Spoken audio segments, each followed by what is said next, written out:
83 pace. It's not really going to make him faster. But he could use it.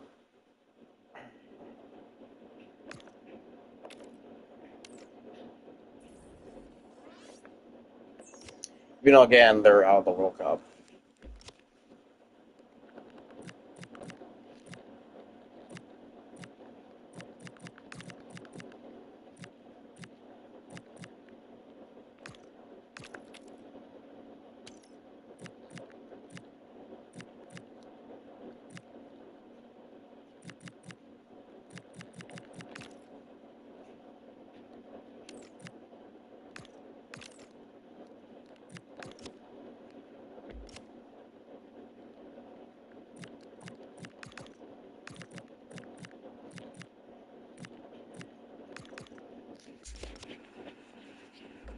Check rewards. And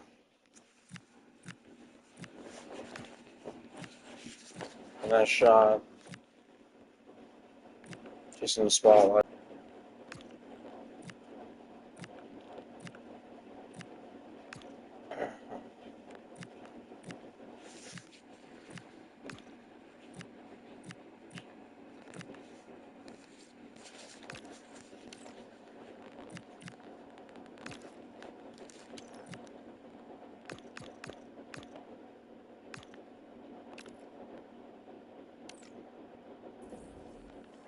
So we have John Stones and Virgil van Dijk.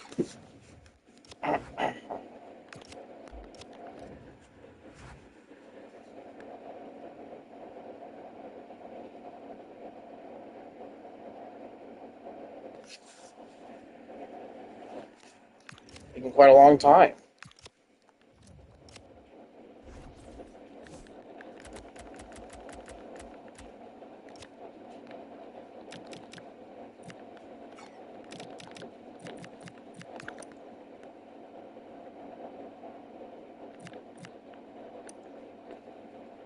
Dang. Well, you can't upgrade him anymore, but at least I don't think so. Let me see.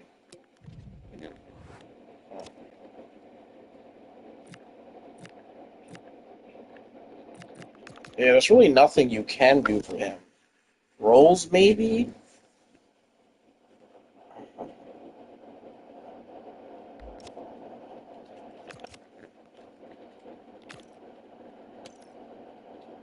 What would it do?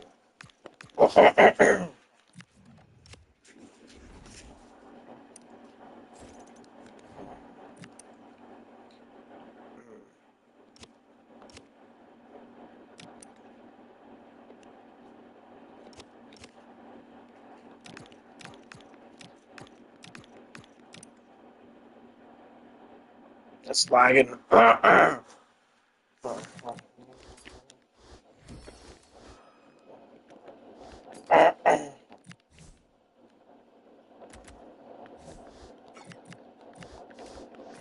So Virgil van Dijk, John Stones.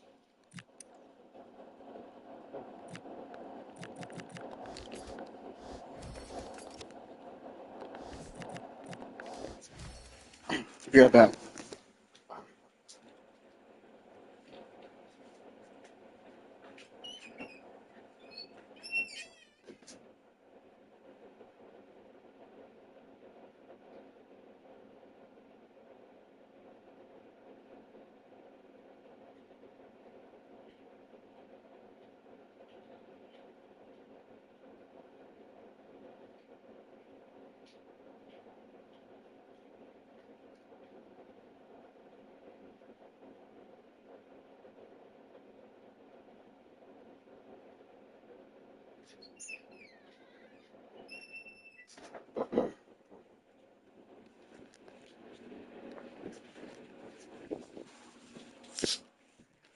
Let's look at the challenges. And oh boy, they are hard.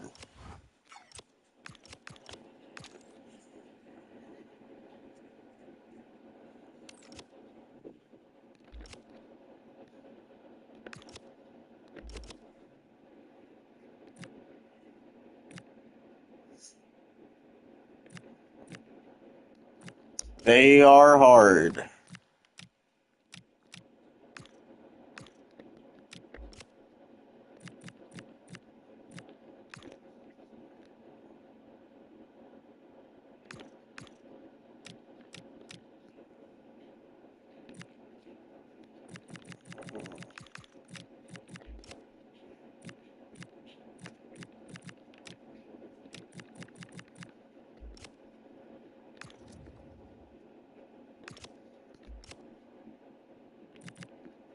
Locks in 2 days. So that's going to be Bosnia and the Czech Republic, Croatia and Switzerland, Scotland and Austria, Sweden and Turkey, Norway and Belgium, the Netherlands and Portugal,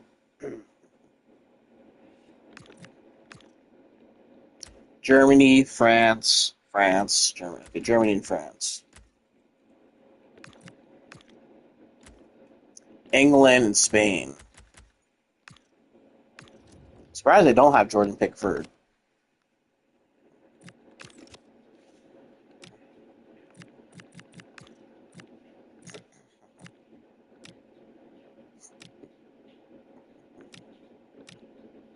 Maldini. Okay, that's why someone said Maldini.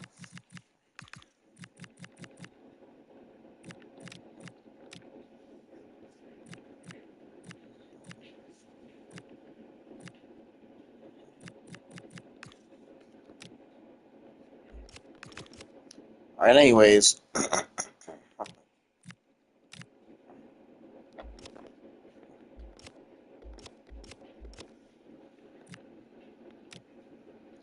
the first touch assist using a player with minimum 80 pace in separate matches while having 2 Brazilian players. First touch assist using a player with minimum pace. 80 pace, okay.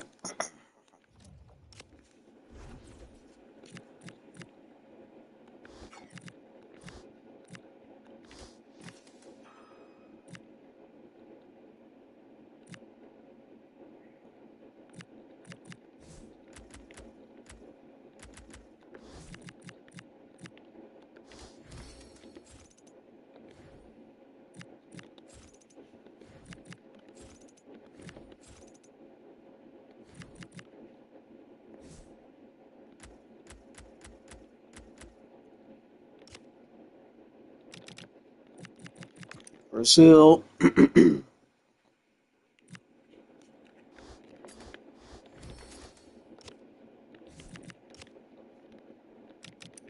Roberto Carlos.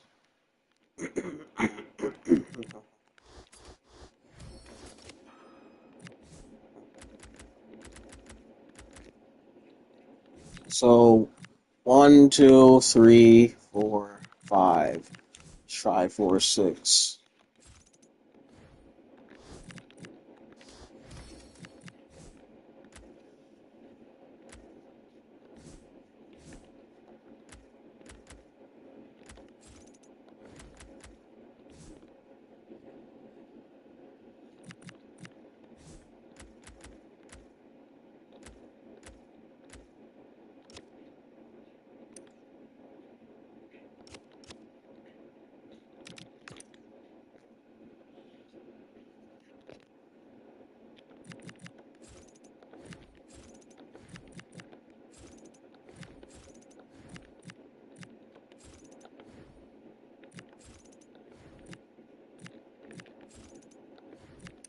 Do I have Militao?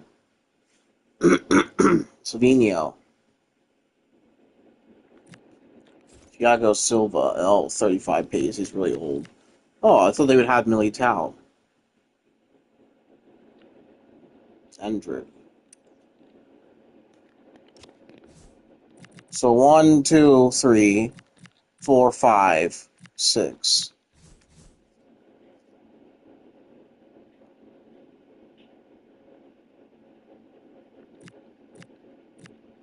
And everybody else. Wait, 1, 2, 3, 4, 5, 6, 7. Okay. Let's look at the challenges here.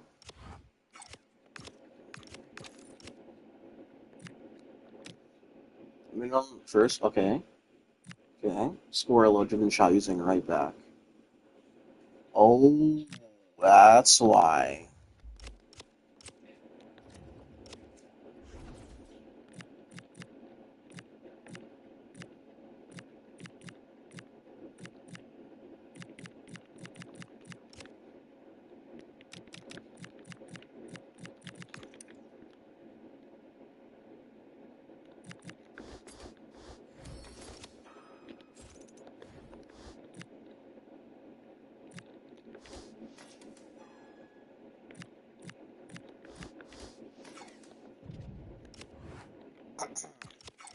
Not much actual gaming. I'm about to get to that.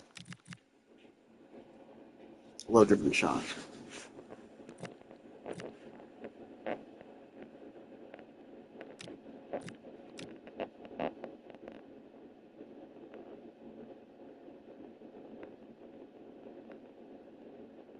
I+ skill moves.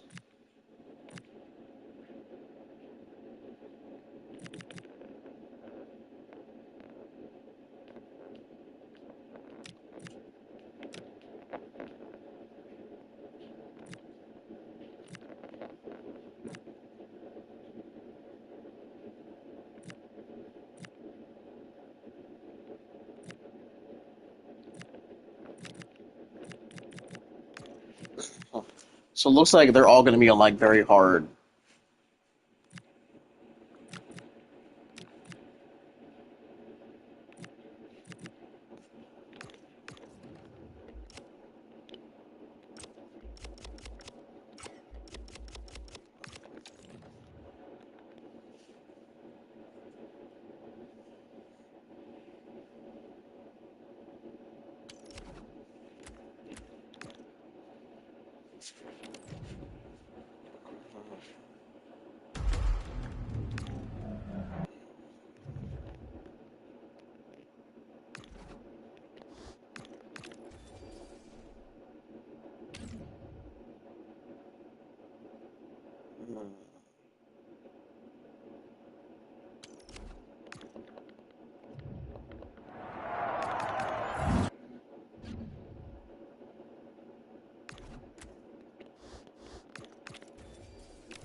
Low-driven and one-time pass.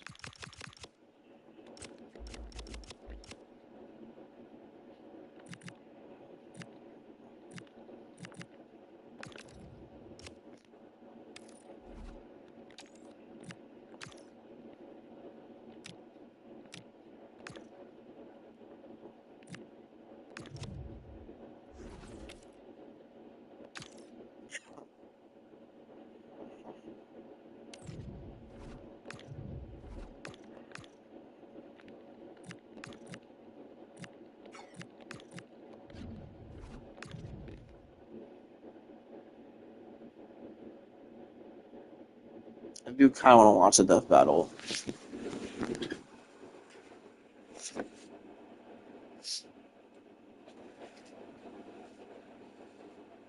So it's going to be boring, this game. Hello, it's great to be with you, and I don't think anybody is going to complain, especially about the weather. And Derek Ray here on the gantry, joined for commentary today by Sue Smith. And with kick-off just moments away, we really should be in for a magnificent occasion. It's the Dons versus the Hurricanes. Well, both managers will be reminding the players that it's important to get off to a quick start, really attack the hiding the spot in the next video has to be the next level. from the What off. if it's all Hopefully we'll boys? get a good game. And here's how it looks for Dons. Yeah, it looks to be a 4-4-2, and you'd expect the two strikers to occupy both centre-backs. When they attack, they'll combine, and the wide midfielders, they'll get forward. They use that line so many times. And it's our job to Well, let up on the pressing front. skills to find out who The Hurricanes recovering possession well. A real opening now. Marvel superhero stands alone at the peak of Marvel Comics. He's a brilliant scientist and friend too. The Golden Guardian of Good, the Sentry. Which makes it Appeared to be in two mysterious when lines. all of humanity Maybe dangerous here. Never existed in the first place. What if the reason we forgot Century is that he wanted to be forgotten to save us from himself? As the story goes, Robbie Reynolds was just your average, ordinary high school teen until the day he accidentally drank this Super Soldier Zero. Have a look at the starting 11 for the Hurricanes. Alisson begins in goal. Virgil van Dijk plays alongside John Stones in central defence. That's going to be And the one hell technical of a bowel configuration. movement. And Watford, he was imbued with the power of a million exploding suns. Has two players in attack from the in very existence. That's going to be one hell of a bowel movement. He has And options what better available. way to use his new powers than to become a nothing to beat Sentry it. too? That is not going to do. Well wide of the target. Devious arch nemesis. He's got Finger Classic. I can't believe he's not Kryptonian superpowers. Like Well, super strength, tremendous speed, excitement here. I durability, say that and because flight. it's debut day for Neymar. What should we expect to see from him? Yeah, and I think they needed to add in that area, so he's a good signing. He'll be looking to fit in straight away, and it's important that they get him involved early on. Rays, and if he wants to, he can fire that solar energy right back at you in a powerful laser, or bend light away to turn invisible, or use it to make force fields. Well, here's the replay. He does really well. He takes his man on with ease, and then he's through on goal. No hesitation at all. Just puts his foot through it. Rifles it past the keeper. It's a cracking finish. To destroy planets, even holding back. Sentry can teleport, communicate telepathically, And the Dons losing possession. So they choose with a super brain. Hakimi. Stark and Reed Richards. He's even built his own house. And way to stay alive that is And space available inside. Can he finish? Jesus Christ, he's like the Avengers. Opportunity here. They've only gone More strong enough to take on succession. Now they have the lead. No wonder they're celebrating. Doctor Strange failed. Italiano. Stood against the full power. He's Intercepting it intelligently. an infinite number of timelines into one by clashing with another door. Feeding it through. Is incredibly fast. Could be in. Bend space and speed scary. Can he finish? Unit of time. They're absolutely racing It's away stated with to be it. as fast as the Three heralds of seconds now. Galactus, like the Silver Surfers. Once outraged the multiverse blowing us. And Nakata. Surfer so fast he went back in time. So you think Sentry would be Another good tackle. in a trench coat, but it wasn't so simple. Now, It was who can he play everywhere it that to? the Sentry I just want to make my video not as plastic shell subway. Oh, he looks threatening. Wonderful block. Cross towards that far post. Oh, tremendous goalkeeping. If Offside, Sentry not saved that people anyone from a knew. burning building, Floyd would crash an airplane. I think it's offside. Heal the person's broken back. Floyd would give someone else cancer. What an asshole. Well, on the cusp of the half-time interval and the visitors are prospering, what have you made of their performance? Yeah, it's been a really good first-half performance. They dictated the pace of the game on the whole. They've made some really good opportunities too, and I'm sure the manager will be happy going in at a break with this advantage. Well, that'll be a free kick. Good-looking move. And he's fired it against the post. But it just petered out. Yes. Moses and the Pharaoh with the dead Oh, could be. firstborns. That's And a goal! being this is the A dark side. masterclass in finishing. Just can't stop it today. His power, too much power for any one man to handle. The only way to destroy the Void was to also destroy. There will be just 1 minute of added time. From Reed's tech, he used his own psychic left his powers marker to for dead. erase himself from everyone's past, present, And and getting in the future, way of that including superb defensive play. Oh, I thought they were in there. Brilliant awareness. And up. Sure, the Sentry would still technically exist, but in your mind's eye, including bombs, it So the second isn't half there. underway, Great. and the Dons left with a real mountain to climb. Them better. But memories eventually fought their way back. In part thanks to Norman Osborn, the Green Goblin, and his desire to somehow control the Void. So Norman had the Thunderbolts Hakimi. with Lindy in order to release, The Angel of Death. Yeah, try controlling the kind of guy who can throw hands with Molecule Man, who somehow is one of the strongest beings in all of Marvel. At his peak, he's got almost complete control over the multiverse. Molecule Man was another mentally unstable element. It was based on their self-confidence. It was then that Bill discovered the true source of his own powers. His own control over molecules. Yeah, he can do that too. The Sentry can create and destroy.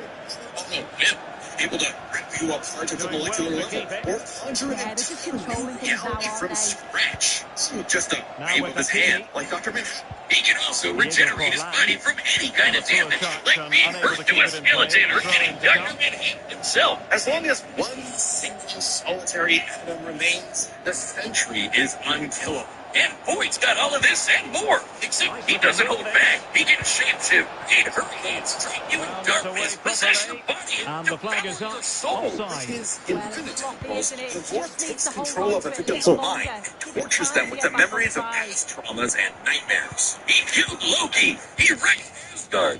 The Avengers, the Fantastic Four, the Inhumans, and the X-Men teaming up all at once could hardly handle him.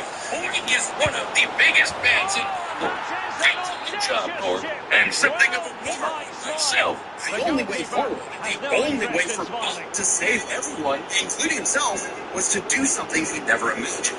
Let the Void in. By refusing to repress his dark path anymore, Sentry and Void merged and became stronger than the sum of their parts. One being, now free to finally live his life without the crushing weight of self-hatred and fear. Maybe, but this is the Void we're talking about. What if Bob just has a new puppet master who's only letting him think he's in control? As long as the Void exists, it's just another revolution in that same endless cycle. It remains to be seen whether even death itself can break that wheel. He'll be back. Sentry is gone, but not forgotten. He'll never be forgotten again. Well, this could really help the cause. Well, it could be on Do you for him here. believe a man can fly? Yeah, when within the pages of DC Comics, everyone in their irradiated six-dimensional gorilla mother can do it. What in the real world? Earth 1 or Earth 2, but our own Earth. Cahill. The Earth of you, me, and Clark Kent, a totally normal boy from New England who just happened to share a name with that comic book character. Mere coincidence. That is, until the day Clark took a leap of faith and believed he could fly. And he did. Surprise, surprise, Clark was actually from the planet Krypton, which apparently exists in our universe now. Anyway, the real Superman, the one from all those comics he loved, showed up just in time to give him the skinny on being Superboy. Wait, he could have chosen me! I believe I can fly! Don't jump off the... Clark had all your classic Kryptonian powers. Flight, heat vision, microscopic and telescopic sight, Arctic breath. It was the dream that every little boy had. And I'll tell you what, playing away from the home patch has been a pleasant experience for them soon. Yeah, they're clearly the better side. They've obviously been fantastic up top, and some of the goals they've scored have been top class. You've got to praise the work ethic as well. Really good performance all round. Just in time for his universe, our universe, to be annihilated literally 1 month later in DC Comics Armageddon. The Crisis on Infinite Earths. Biz, you're canonically dead since 1986, apparently. With everyone he knew and loved gone, Clark took shelter in a pocket dimension with other cosmic refugees. Now an anachronism in DC's new, rebooted post-crisis continuity, Clark was forced to watch as the comics landscape changed before his eyes. As stories became darker and morally complex, as heroes failed to be the paragons of good he saw them as in his childhood, as someone else got to be Superboy. Some people can't stand change, can't stand to see a world that doesn't look the way it did when they were a child. Today needed to be saved by Superboy, the real Superboy. Superboy. So he did what any Superboy would do, punch really hard. He pushed his way out of the dimension so hard, the shockwaves crashed through the universe and retconned DC Comics. Superboy was back, and he was gonna fix comic books forever. Hell yeah! No matter how many fake heroes got in his way. Oh shit! Super John Prime isn't just your ordinary Kryptonian. Oh no, he's pre-crisis, as in from before the crisis of Infinite Earths. A time when comics were a bit more comical. When Superman could seize solar systems apart or tow a galaxy of planets behind him like it was nothing. Or clash with another Kryptonian so hard, they generated enough power to restore an infinite number of timelines. Get ready to hear that word a lot. My favorite is the time Superman flew so fast he broke the light barrier, the time barrier, and even the bonds of infinity. I wonder if these writers ever imagined this bullshit would feed nerd arguments for the next half century. Not that I'm complaining. So I get paid. Prime would know he is a self-described power scaler's dream. You think he's heard about us? We can only hope not. As a Kryptonian with an ultra-dense molecular structure, he should also share many of the same resistances, like being transmuted to stone. But yes, atomic bonds.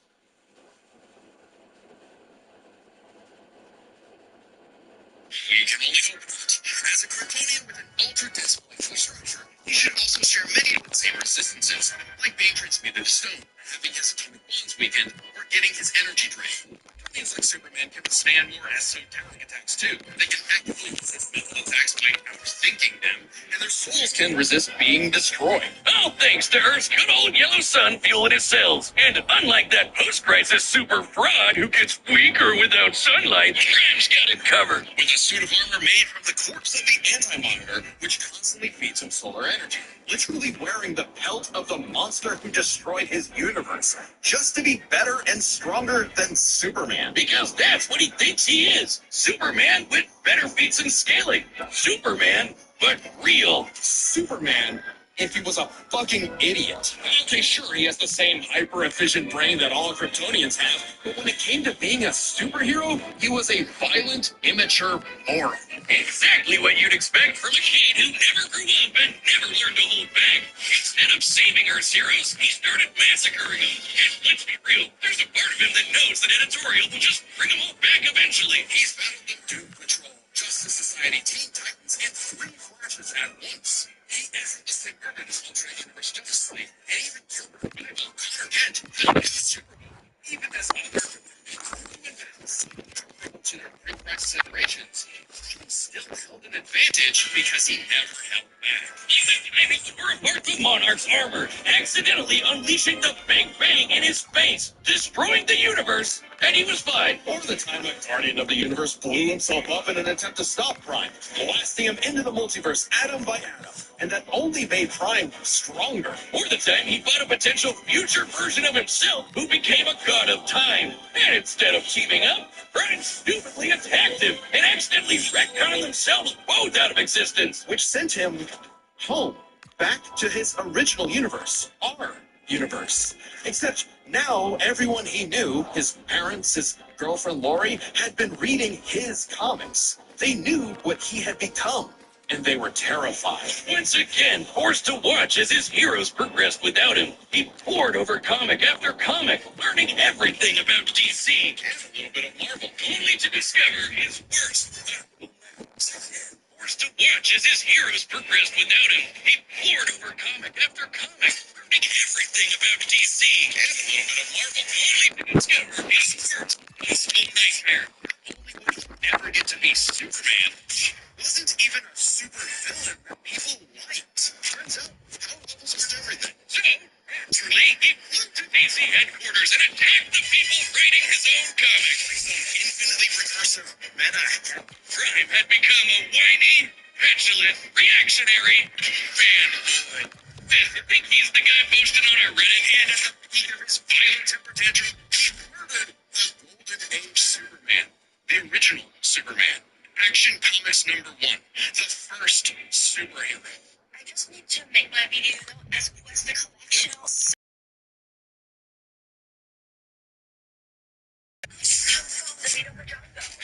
Instead of restoring DC's glorious past, Prime beat it to death.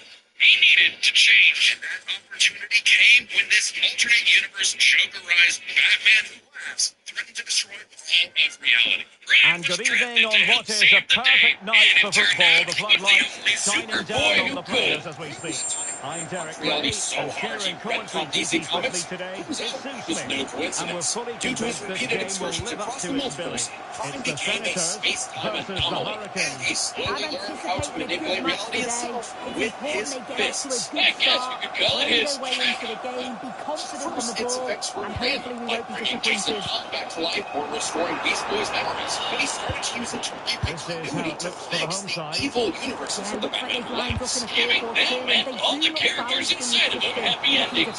In a weird way, that's what Superman has always done, right? Punch the bad guy so hard he saved the day. Well, He can punch great hard enough to contact enter with the that time one, screen, but the seemingly goalkeeper exit had the his own comic medium ideas. entirely, and even defeat the Corner kick played in. non-omnipotent darkest And the night. Who is goalkeeper powerful really... enough to beat Perpetua? The goddess who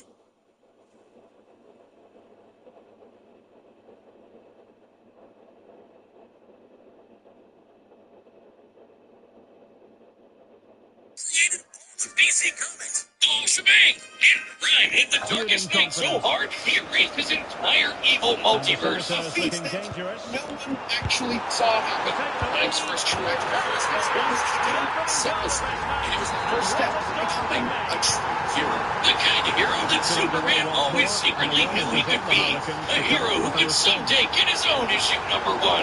A hero like, well, Superman. Maybe one day, I will truly believe in himself, just like he once believed he could fly. Really well organised off the ball there.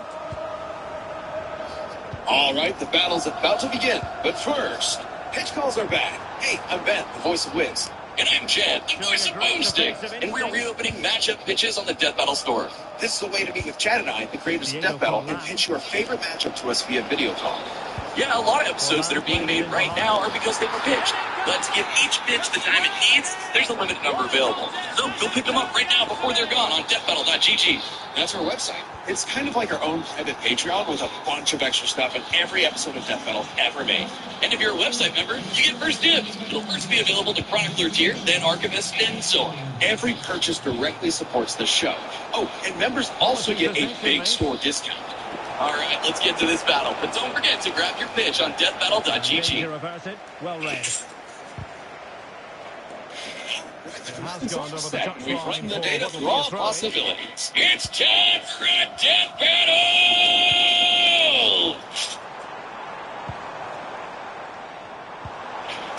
Trying to tee it up. What's wrong? You're behind, kid. Clearance. Superhero crossover. No touch. Well, it could be offering. Kia coming. And a goal!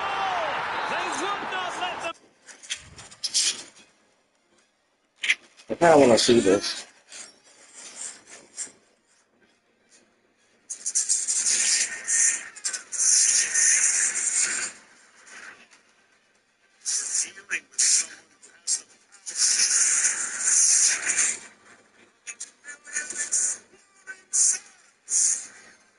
Big mistake, Dipwad. It's time time. That's what.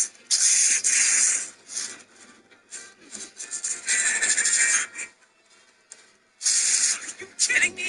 Another dark Superman cry? Boring. It's cool when I do it.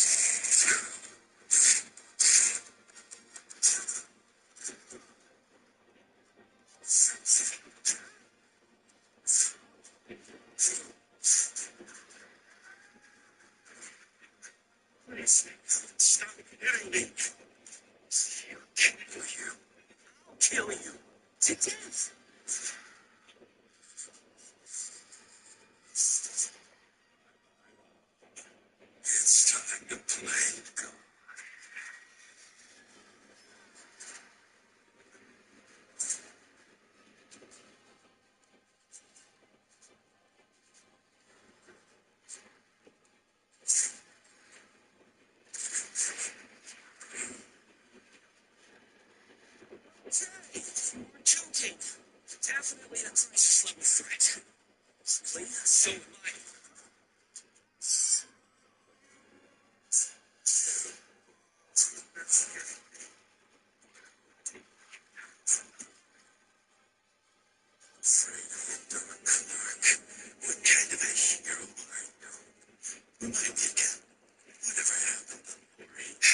True.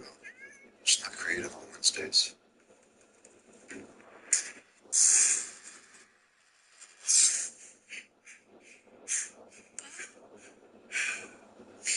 You kept talking about the century. Bad dream? Maybe, Lindy. Best sleep I've had in years. Crisis. Worried. I don't think I've ever seen someone beaten to death so wholesomely before. Let's break this down into 3 chapters. Their strength, intelligence, and powers. As with any flying brick fight, the first question you gotta answer is, who's stronger? Prime and Sentry are naturally 2 of the heaviest hitters in DC and Marvel, more than capable of matching and surpassing Arrow-level opponents like Superman and Thor, Who are both strong enough to create and destroy an infinite number of timelines with their clashes. Just absolute wacky bullshit like that. So in order to pick a winner, we have to take a close look at the strongest beings they fought. Molecule Man and the Darkest Knight. Sentry beat the crap out of Molecule Man.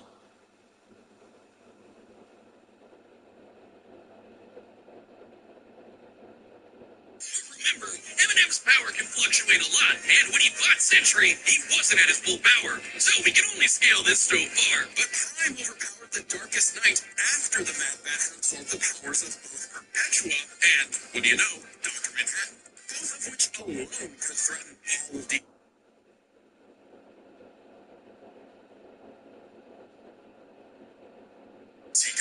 And unlike with Molecule Man, there's nothing to suggest the Darkest Knight was holding back. In a straight brawl, Prime takes the edge in strength. But muscles aren't everything. Maybe Sentry could figure out a way around Prime's brawn with his intelligence. While Prime does possess a super advanced Kryptonian brain, he clearly does not use it to its full extent. It's less that he's dumb and more that he's a teenager and has a habit of crashing out. The Sentry, on the other hand, has been compared to Tony Stark and Reed Richards, some of the most intelligent people in all of Marvel Comics. Sure, he mentally struggles with the whole void thing, which sucks for him, but losing control to the void only makes him more dangerous. And as the Merge Sentry, he's operating at his peak, fully in control of his powers. In a test of wits and wills, the Sentry was the more intelligent. But the main question in this matchup had to do with their batshit insane powers. With the Sentry's ability to reshape molecular matter and warp perception of reality to such an incredible degree, his powers seem much more versatile than Prime's. Prime may be stronger, but heat vision, frost breath, and Kryptonian punches aren't going to do much in the long run against someone who can regenerate from a single man. But pre-crisis Kryptonians have actually resisted having their molecules torn apart before, and Prime should be no different. So it's not like Sentry was ever going to just duck Manhattan him away. Prime could still be worn down. Kryptonians have incredible stamina, but we know that sustained damage will eventually knock them out or kill them. Unless Prime can find a way around Sentry's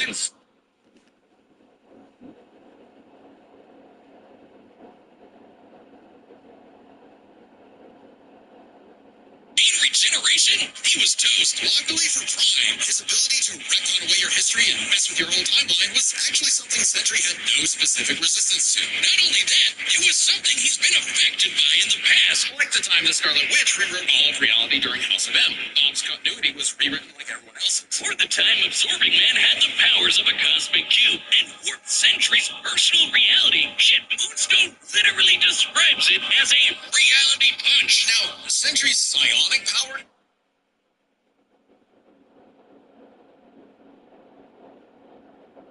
could theoretically retcon himself from Prime's perception of reality. However, this feat required assistance from Reed Richards, and it's unlikely he could pull it off mid-fight. Pre-crisis Kryptonians also resist a lot of mind manipulation anyway, so good luck trying. Now, Prime hasn't always had the most perfect control over his retcon punch, so he might need more than one blow to finish the job. But Prime was more than capable of powering through Void's scariest abilities. Like having a sword being cut off from someone. I guess that edgelord sword armor came in handy after all. In short, Prime could resist everything Sentry can throw at him, but Sentry couldn't do the same. Prime takes the final edge in powers. With no way to easily put him down, Prime would eventually muscle his way through and retcon the void away for good. Sorry, Bob. Defeat was unavoidable. The winner is Super Yeah, I like that one. That's fun.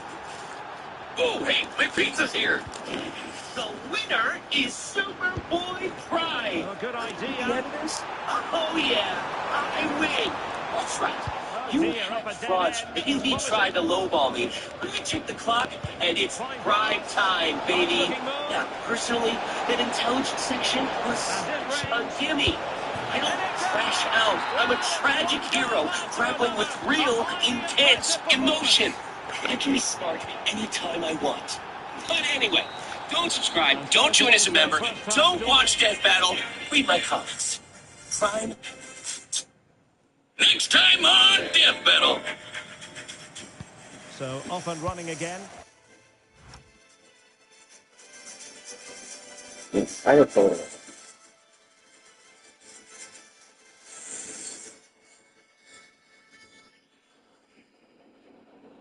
I just need to make my video not as Quest a collection. Well, Subway. Such an asshole. There's Call-Out. Oh, it's coming. Yep, this is gonna push him right over the edge.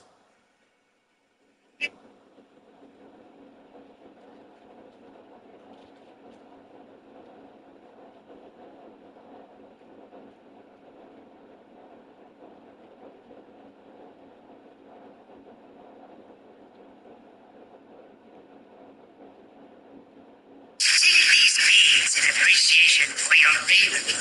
I'm sure Scorpius will reward you even more. Oh, And there was goody. a real gulf in quality in the I was first half. hoping for Will we see a power, response wealth, from or Senators maybe some in the sort of second fancy half? title. But then, yeah, I guess beans will do just fine after I helped you acquire this powerful energy source. And even beans I get. Well, the Hurricanes come away Where with it. there? I wonder if Lothor's hiring. Welcome, my friends, to Power Rangers Lost Galaxy. Trying his luck. He got to it fairly easily. This was the point in the franchise where, for me personally, things started to change. As a kid, I had begun to stop watching Power Rangers during Turbo because of a combination of two things. One, I was so utterly bored by and contemptuous of the season, both with the cast changeover, the car's theme not being of any interest, and just what I felt were boring stories at the time. And two, well, I was aging out of a target demographic anyway. One of the reasons why kids shows tend to not last longer than a few years is because the people it's made for, little kids, grow up, and if you have a continuing story, it's harder for a new generation to come along and replace them. It's actually easier these days to keep kids watching longer thanks to streaming services offering the whole show for them, but it's still the exception rather than the rule. Kids move on to other properties who don't have the same attachment to what came before. The fact that it was back to new episodes every Saturday as opposed to releasing them on weekdays was also a pain. This was before I had TiVo, and I was growing out of waking up early on Saturday mornings to watch TV. In Space brought me back to the franchise and got me excited about it all again, so when they announced Lost Galaxy, I was naturally going to keep watching. Well, I only watched it for a few episodes before I gave up on Power Rangers. For one thing, starting with this season, it was decided to have each series be as standalone as they could. Every season was a new cast, and they downplay references to previous games. Seasons we didn't get one or two episodes where they teamed up with the previous season's Rangers. As such, I didn't really feel any connection to this new team. And these Rangers, Rangers, sure, Rangers, He made good progress there. And given free rein to run. Denied by the bar. Back in play here. And that is a below par pass. Yeah, it's lazy that. They'll be disappointed. Save the universe. They didn't get their power in the second episode. Sure, both Zeo and Space didn't get theirs until the second episode for their respective series. Have to make sure they don't get caught on the counter-attack. In this case, we're introduced to it entirely.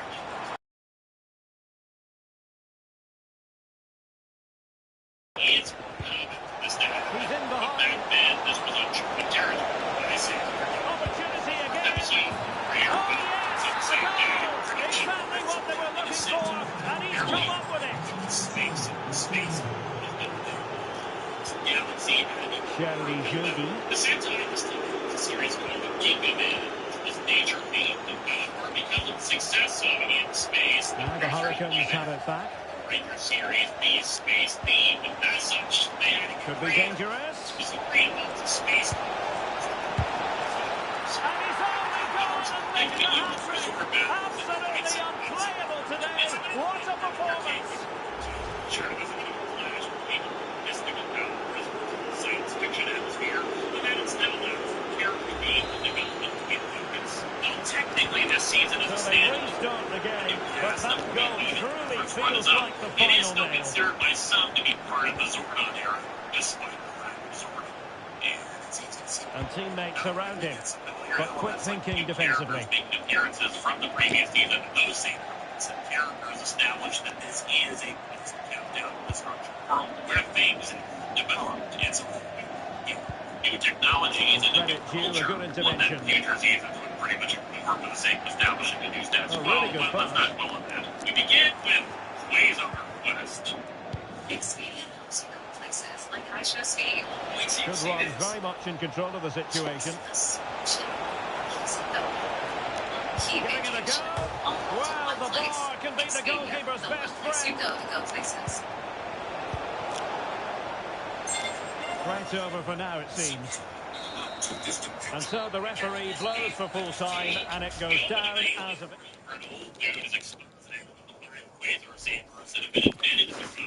3,000 years. There they'll remain until 5 people with attitude worthy of them can pull them from the rocks and transform into warriors for great justice. It's a nice nod to Arthurian lore with the sword and the stone, and I'm a fan of that stuff, so I'm already into this. Well, it's not like this is going to bring up King Arthur or anything like that. Chivalry, knightly fealty to a leader, and honorable combat.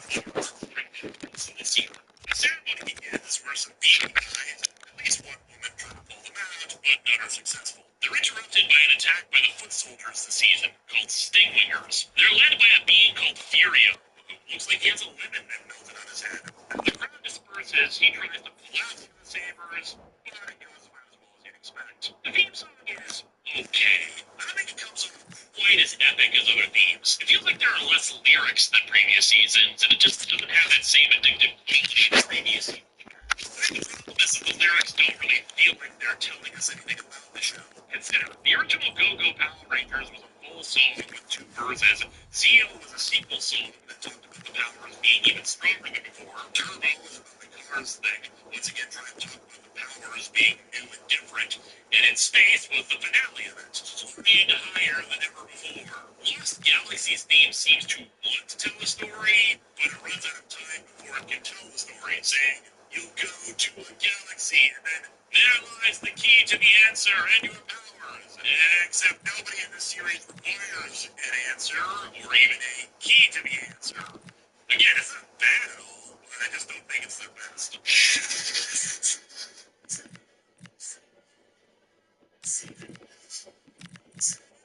The massive space colony Terra Venture, where introduced a few characters very quickly. The leader of the colony, Commander Stanton, and security officer Mike Corbett, and a scientist of the colony named Kendrick Morgan. Terra Venture is set to rebirth and search for the world. Though why the hell they're bothering with a huge-ass colony instead of sending out small exploratory vessels is never explained. However, we can assume that with how advanced the colony is, it was built using reverse-engineered technology from the Dark Fortress after Andros landed it on Earth. Speaking of Earth, we got to a spaceport where we see dozens of people trying to get tickets to board Terra Venture, and of course, who should we see but Professor Phenomenus and Bulk. Bulk wonders if they're forgetting something, and we cut to Skull in bed with earmuffs on as his alarm goes off. Also, he's wearing lipstick while he sleeps for some reason. Jason Darby, who played Skull, was leaving the show to go to college, and since then has become a teacher. Phenomenus signed up for one more season. Kind of. We'll get into it later. As such, there won't be very much, if any, analysis of their character development this season, since Bulk and Skull worked better as a pair, and really their characters capped off their run last time at the height of awesomeness. Though it does bug me that they just forgot Skull. Fortunately, unlike the early seasons, having the characters around for only one season from here on out means that we actually get character development and change. Mostly be and good. We meet Leo, his brother, as he's tossed out in space to passport to Terra Venture. One wonders how the families of those serving on Terra Venture aren't coming with them and sitting stand there placing fear that they're not coming back to Earth. Leo finds out who try to steal an old lady's passport.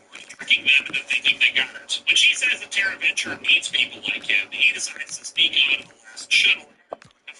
Leo is spotted by security and he has to make a run for it, colliding right into Kendricks and Tara Venture's communications officer, Kai Chen. Kendricks covers for him for a moment as he steals a military uniform to try to blend in. Turns out the military uniforms are actually the mobile infantry armor from Starship Troopers. Those costumes ended up in a lot of other sci-fi movies, either repainted or just used as like care. Then again, the villains of the season are insect, so I guess it's fitting. Anyway, he's accidentally roped into a tree which, as we've established, has regular gravity and a breathable atmosphere.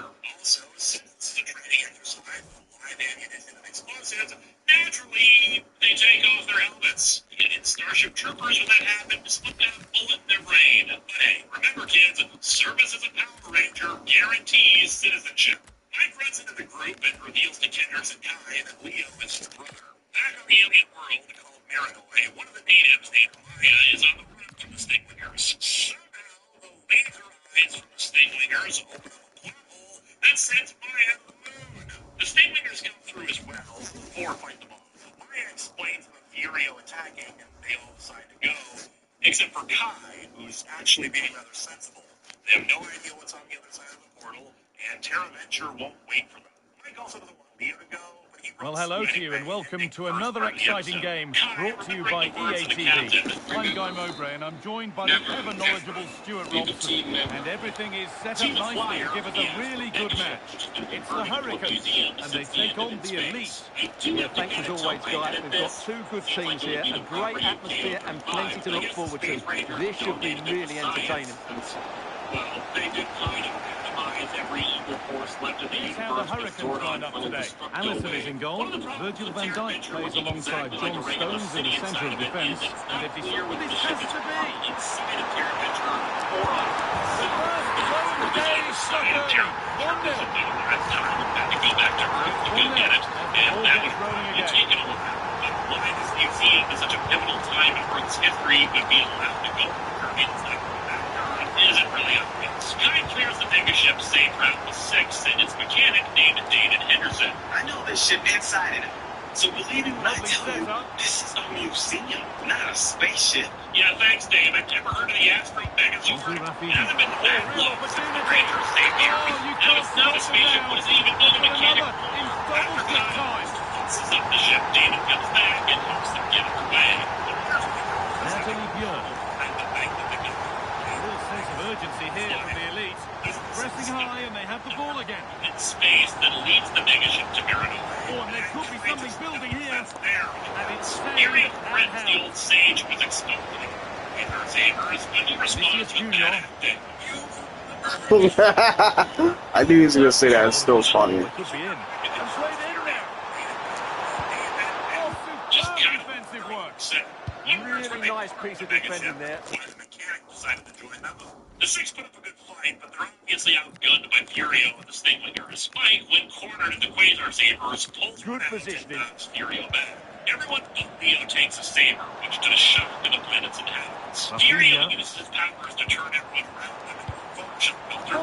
Turn them to stone. As the Rangers flee, it looks as though it might have been slotted in, but it's been placed wide. He hits him the Quasar Saber instead. He gets off some pretty burns before falling into the crevice, which closes up somehow.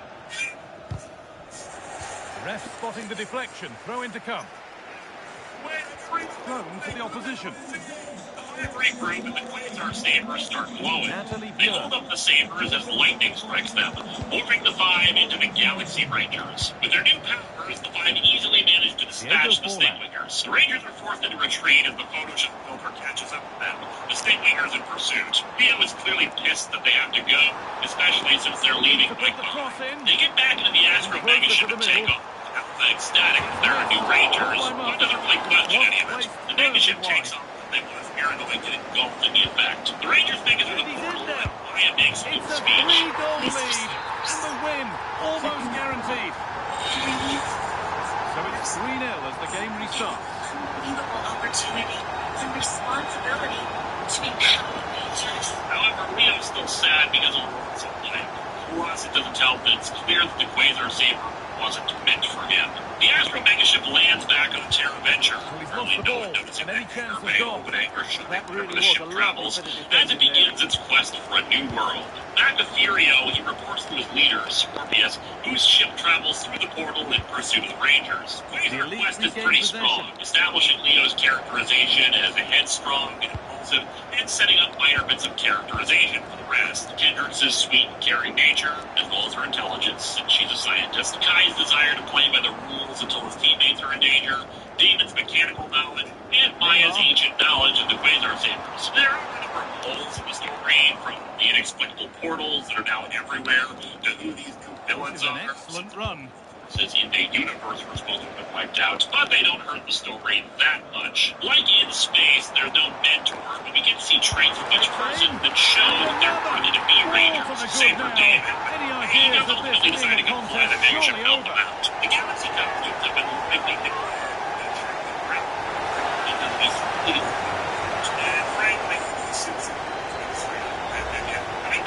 Look at this again. No real power, but great understanding of the situation. That's an excellent goal. It's the first thing that draws the eye. Like previous series, Ranger Zords are actual living beings. The Galactabeasts, 5 gigantic animals that the group rescues from Scorpius. The game restarts amidst a dominant first-half performance. The scoreline tells you all you need to know. 5 gigantic animals that the group rescues from Scorpius. Has a go, and the keeper gets behind it well. Scorpius actually launches an attack on Terra Venture, and for the first time ever, we see an organized military force attempting to Well, they've done the hard work, it seemed, but no end product. Oh, no wonder. And that whistle brings the first half to a close.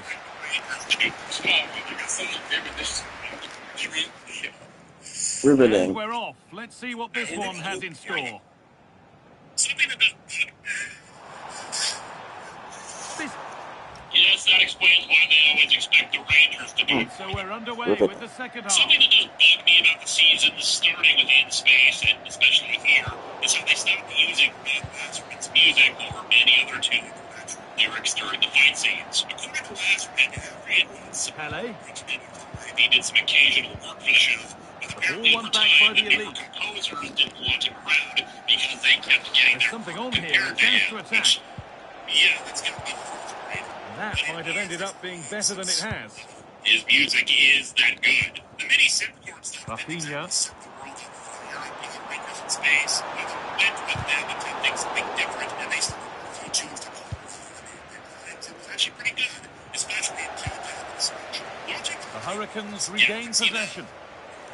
And trying his luck. It's a completely different sort of show, which I suppose it is at this point. In the original version of this video, this kind of thing is the last factor. The fight might be action-packed, but Oh, I don't know why you gotta do that. Musical score, it doesn't have the same impact. Now, over time, the music does improve significantly again, but stuff like music with lyrics for fight scenes never happened again on the show. And I admit, the penalty efficiently put away. And off we go again. The gap now a full 5-0. Scheming, and she doesn't do very much. You get the impression she's real tough to contend with.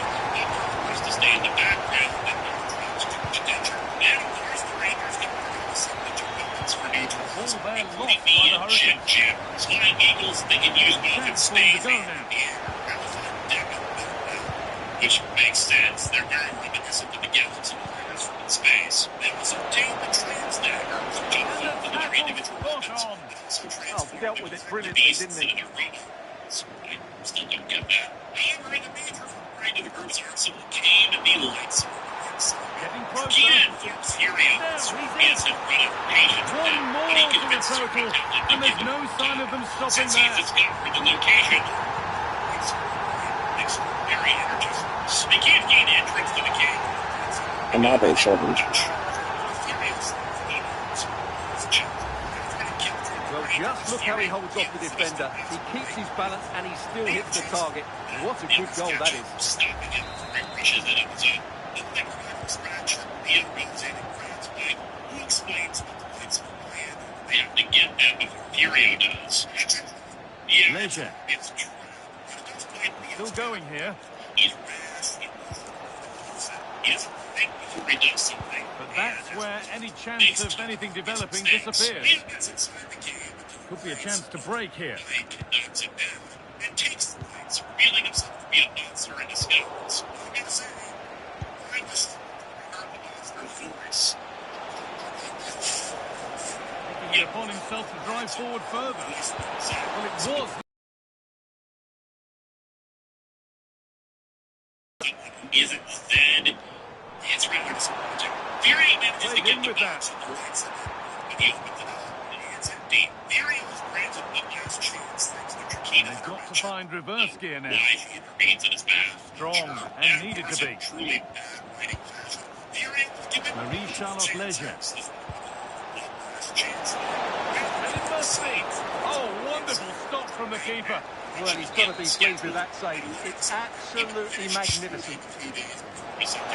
Scripts are frequently rewritten.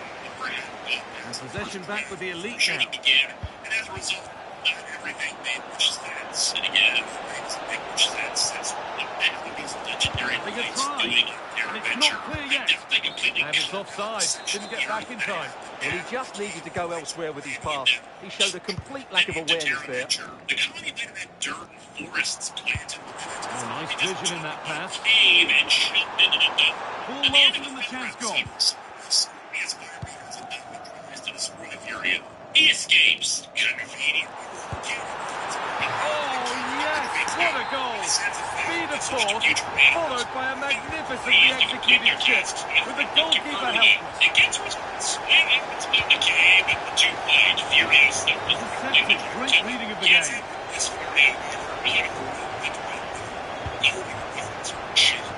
And he's rescued by a mysterious man in armor known as the Defender. For some reason, he was at first under the impression that the Magna Defender is Mike.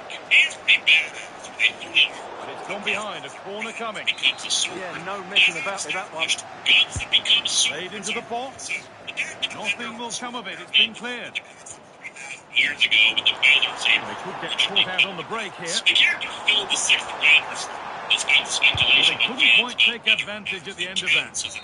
And that's the final whistle. A positive result at least. He does have a morpher. I will say that I don't consider him a ranger because of the lack of ranger in his name. Plus how different his design is from the others of the team. Aspects that will be my go-to definition for future characters like him. Plus, since Masked Rider is a part of Power Rangers canon, we can probably say there's precedent for morphing not being a necessity for ranger status. That one can change forms without being specifically tied to the team's powers. Unlike previous Sixth Rangers, though, he's completely independent and released nothing to do now. Also carrying the thing greatest in lives.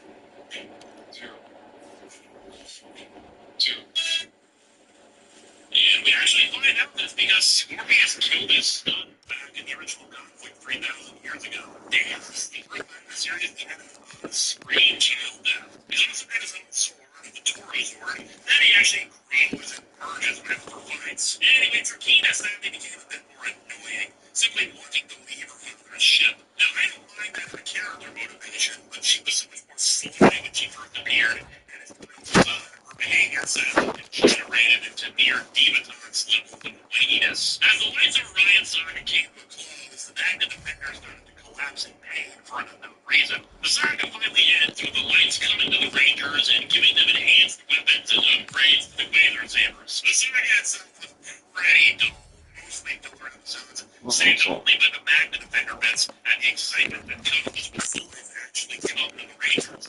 As brief a sequence of it is, the one was something going on with the next general of Mercurio named Trecheron. But it's not really significant. What was of note about it is that it brought up the idea that despite the forces of evil rejecting goodness, Red Ranger to stand for everything I hate. Decency. That the forces still exhibited loyalty and honor to their leaders. Considering the guy's name is just Trecheron, I think they're really expected to be super loyal. But he is, and his monsters in particular are all honored to work for him and to be especially loyal to him, sometimes exhibiting horror that he's harmed.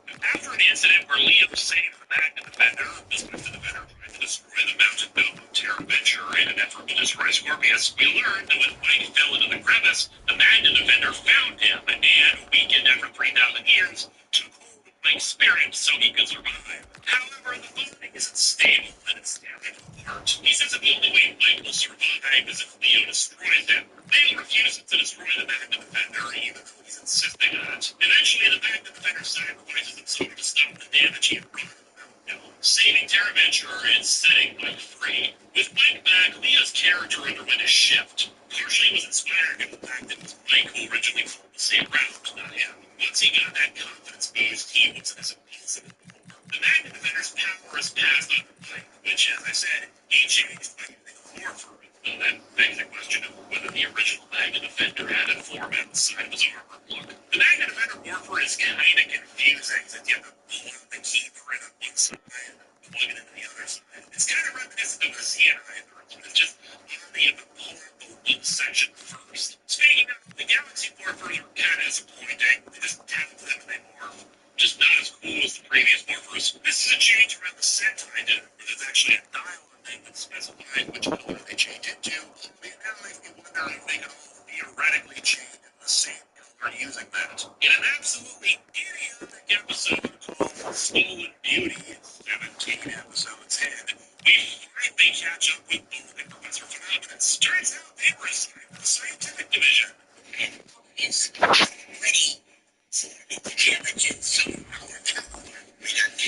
And now they're running the term. Isn't that just fitting for Bulk? After all, he spent the last few years hanging out at the juice bar and getting splattered with food. I can see him wanting to get into a business like that. Running a bar part, I don't think he can make a career out of getting in the face with food. Unless you're the comic relief of the children's show. The episode's other significance is that Scorpius wants Karkina to enter a cocoon that would shed her of her more humanoid characteristics and make her fully become an insect. She refuses since she doesn't want to lose her beauty, but I'm guessing that this is why Scorpius, up until this point, has been reluctant to have her in combat. She's not nearly powerful enough until she undergoes the metamorphosis. During an absolutely stunning filler episode called The Rescue Mission, which is essentially an but for a kid's show, it's pretty spectacular. The team finds an ancient book on a derelict ship clutched in the hands of its dead captain. The story continues and like the beasts. As away as the general finds his way onto Scorpius' ship. Deviant, he strives to prove himself to Scorpius, hoping to enter the cocoon as the new second in command by unleashing 3 Zords that he has control over. So I guess the cocoon isn't locked specifically to Rakina. It's some kind of method of upgrading someone using these same other characteristics. The spirits of their human are the end result. Analyzing the book they found, Kendrick's discovers a section that features some galactibeasts, as well as a protocol part that includes 3 more galactibeasts. Deviant is a badass that manages to beat up David and Kai and to take them to another planet. Using remote control collars, he draining energy spent fighting to power his swords. This brings up a question commonly asked about the show. Why do sparks always blast out of the Rangers when they get hit or they hit something? From the meta perspective, it's less violent to have sparks than blood flying and slashing things with swords and guns. But in universe, my personal theory is that anytime their suits are sparks, the power overloads briefly, kind of like sending too much power through Christmas tree lights and causes a power surge. The other Rangers head out looking for them. The 2 manage to escape. The other Rangers rescue them, and they all attack Deviant. And here's where I think my theory has a backing to it, is all the sparking and energy that comes from their attack is drained into the remote control for the swords under his control, named Stratoforce and Centaurus, along with the Zenith Carrier Zord, giving him the rest of the power he requires. The Galaxy Megazord refuses to fight Deviant's Zord, since I'm sure anyone with a functioning brain has figured out that Deviant's Zords are the missing A warm welcome on what is a lovely evening for football. I'm your commentator, Guy Mowbray, and I'm delighted to have Stuart Robson's expertise alongside me, and hopefully we've got some goals and drama on the way. What are we going to get from this one? Yeah, thanks as always, Guy. We've got two good teams here, a great atmosphere, and That's one plenty way to of look saying forward to. take this job and This should shove be it. really Maybe his true entertaining. calling was actually in pest control. Deviant tricks Here's how Scorpius the into home believing side that the lines up. Rangers are holding Well, it's Trakina not hostage. fashionable, but Enraged at the 4-4-2 can prospect of the still be a Rangers good taking system, her, both with Scorpius and decided without to the ball. finally just Key to destroy the success today Rangers will be the himself. wide players. Scorpius, They need to be despite the being main pretty creators. immobile, is actually pretty effective with his tentacles, Easily simply here. tossing around the Rangers Where without he much loses it. difficulty. A timely However, they eventually intervention. managed to use the Lights of Orion to mortally wound him, and unlike the Machine Empire, Scorpius won't be returning. This is the first time the main villain has ever been completely defeated halfway through the show, opening up new possibilities, as we soon see. Trakina, Incomplete. Nicely won. and arrives at the old West Bahrain Earths of Narcotic to the planet Onyx. She's aided by two beings named Villamax and associate Kegler. After Trakina explained the situation, Villamax volunteers to train her to become a warrior. They even get a training montage of just begging for an AA dude. What sort of As such, I contribution are shall we going to supply see? one. Well, they were looking a bit thin in the middle of the park. They had to reinforce, and it's a good bit of business in that. They've got in front. A key moment in the match. And Trakina is able to fight off Villamax. I like Villamax. Kind of reminds me of a Clipter, especially in his support and loyalty to Trakina. He's a self-proclaimed noble warrior, and he actually does live up to that, even if he's on the side of the bad guys. For example, in the next episode, he promises the freedom of the other Rangers if Theo surrenders to him, and much to Deviant's shock, actually does so. Upon hearing what happened to her father, Trakina returns before Deviant can enter the cocoon and the two bid farewell. It's definitely more complex stuff than we usually got from Power Rangers, showing that the two did love each other despite being evil. This is looking good. What next? Forget that one of them is wearing a bug on her head and the other is a slobbering tentacle hentai monster. As Scorpius evaporates, his last tentacle transforms into Trakina's new staff. Wait, is that how Zed got his staff? His mom was a giant organ or something, had snakes for hair. She died, and one of the snakes became the staff. Anyway, the cocoon is locked away for safekeeping by Kegler, two Deviants and Vance. Trakina becomes seriously badass in her fighting skills after this. She does sadly have the bad habit of scene chewing, but I can forgive that since her fighting prowess makes up for it. When you destroyed Scorpius, you created something even more powerful. She's not as powerful as her father, but being able to take on the Rangers in a proper fight helps even the odds, especially considering Scorpius.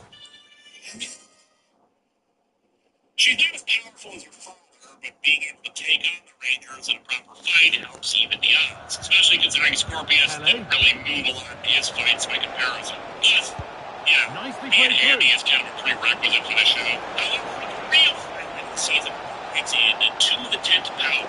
Deviant meets with an alien and obtains a chest containing 5 very familiar-looking data cards. When the alien tries to double-cross him, Deviant kills them and returns to the Scorpion Stinger.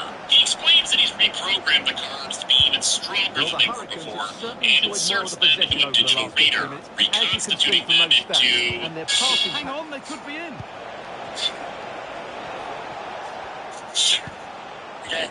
The defense has done its job to stop any trouble.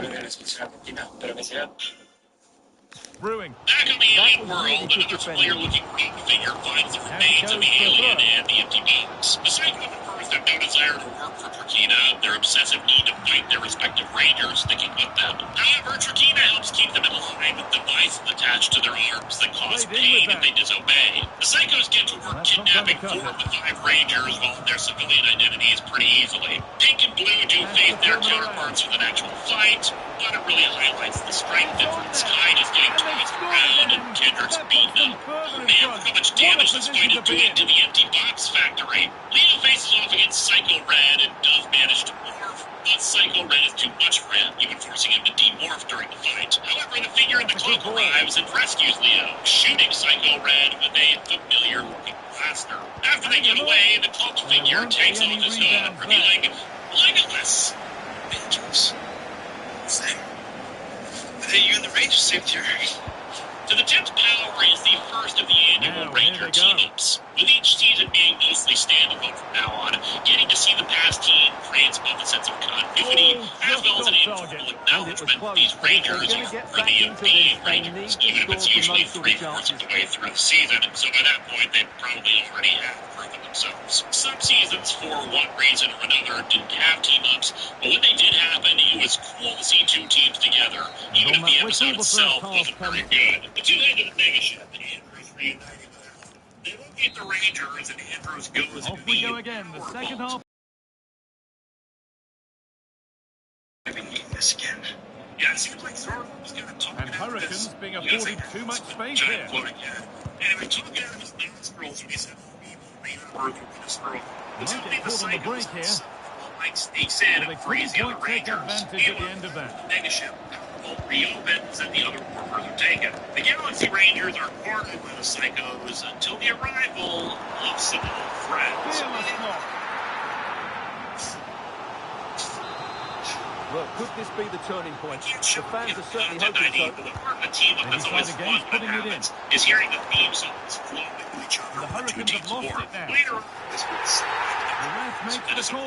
to be sure. What? This right here is one of the best examples. In Space's theme song just goes into Lost Galaxy pretty well. You don't see the other staple of the animal team. The explosion. Ooh, see that. Yes, it's silly, but like the Sparks thing, my theory is that so much more concentrated in one To spot. pull one back. And overload. And it's in. A show of composure from 12 yards out. Just like school. And Makes it 2-1. And away you go again. Beats. The stunt work is fantastic. JJ Okocha. The Psychos. In relation to the Psychos were last season, even with their enhancements, they're no match for two. Perfectly anticipated. Really well won. Such a great team up. Anytime there's a crossover. Well, now they could spring a trap. That one team hero will overshadow the other, questioning the competence or effectiveness of the other. With this team up, the two groups complement each other really well, working together really effectively, and the individual fights with the villains show how in sync the two teams are. Just amazingly good fight choreography. Also, the Zane's breath just hanging out with the roads. Using the lights of Orion and the Space Rangers weapons, they appear to destroy the Cyclones. Neymar. Also was the one to call in the others. And given what we see next episode, it's now there both might they be a use chance them for as the such. Hurricanes. Reach Terror Venture, though it is kind of a big plot hole about how fast the thing needs to be to catch up with the colony. The Space Rangers decide to stick around and get a tour of Terror Venture, though they do say they need to Good pressure. Can they make something of this? never said. Oh, it must be here. Still not away here. It'll be a return. And maybe that's a misconnection with the ball. It's well wide. They're making a change here. Instead of not seeing him again for a Vinicius Junior making decent progress here. Deviant taking early healer injuries. It's That immediately one rolls out. It's a good try, and only just wide of the mark. Rips off the control device, saying she only cares about destroying the Pink Ranger and not any of the others. She tries to kill Drakina. Just look how many chances they've created. And if they want to, they could score a hatful of goals here. Damage. Psycho Pink using the same possession ability that we saw with Psycho Yellow last season. Travels along to her Venture's computer network until she ends up in Kendrick's computer. Kendrick's has used the Galaxy to locate an ancient sword weapon. Before Psycho Pink reaches out the computer and drains Kendrick's mind like glass. They've lost it, Kendrick's needlessly attempts really, to chase but out they're not she quite in leaves sync their there. adventure It's heading to the offside. planet Well, with he the needs to sword show located. greater They awareness contact there the and other hold on to Rangers, the ball a but fraction Sting longer. Layers comes in to distract them and keep them from helping. Psycho Pink Sun's finds about the to sword come on. embedded in stuff like the Quasar Sabers and is able to blow it out, fighting the two big Rangers. The sword Nicely grows sets it larger up. with every blow. So they give you an explanation for why Cloud Sword. And this could be the moment for a counter. Forget you. Cassie's force powers down. Her armor gets separated from her. Psycho Pink smashes the Now, can he get the cross in? creating an energy cycle originating from it. And the Space Ranger and shoots from the blue. Major says that the river will smash, which is Attack that's come to nothing. natural disasters. Psycho Pink reverts to her monster form as she gains more energy.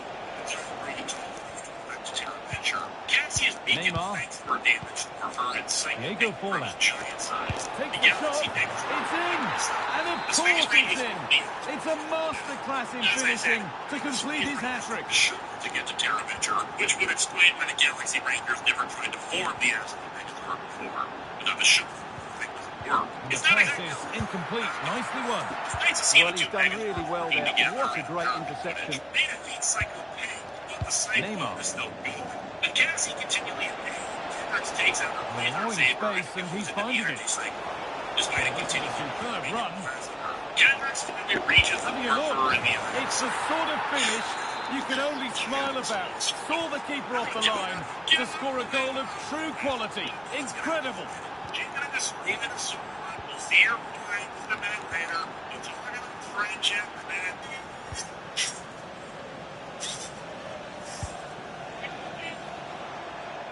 I'll always be. Oh, surely. You're about to lose $50,000 for your pressure on with a corner because you don't know this one trick. So it's put into the middle. Yeah, Kendricks is dead. And the final whistle wraps up a match that's gone the way of the visitors. Well, they weren't totally convincing. Yeah, that's a pretty sad way to end the team. Still, the two teams leave on good terms. Valerie Vernon, who played Kendricks, was sadly diagnosed with leukemia and had to leave the series to undergo treatment. Fortunately, the treatments were successful.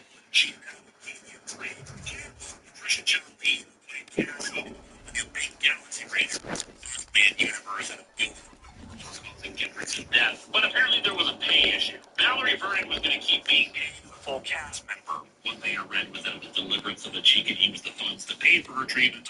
Other than to not do so would have violated her contract if they would have gotten sued. Might be both or neither. But Patricia was only going to be paid a guest star wage for the remaining 13 episodes of the season. As such, the ending 2 power bank was reshot, so the Rangers said their goodbyes in full uniform, not in their absence, and they went in a different direction.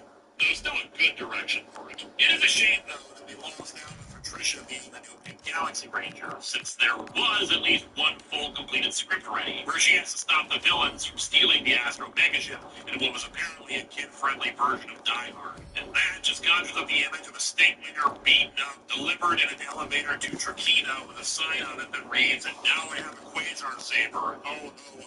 Weirdly, one would think that they could still adapt the script to another character in the role and just produce the episode later, but whatever. Instead, another in-space alumni was chosen to be the new Pink Galaxy Ranger. The Quasar Saber lands on another alien planet. Kendricks, in a dream, tells Maya where the Saber is and instructs her to protect it. Maya's been having dream visions during the entire season, but I'll get into it a bit more when I analyze the characters. Deviant leads the Rangers on a wild goose chase for it while he goes after the real location of the Saber.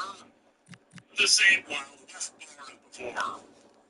Weird. At an auction for weapons, various monsters bid for it until one person in particular announces her presence.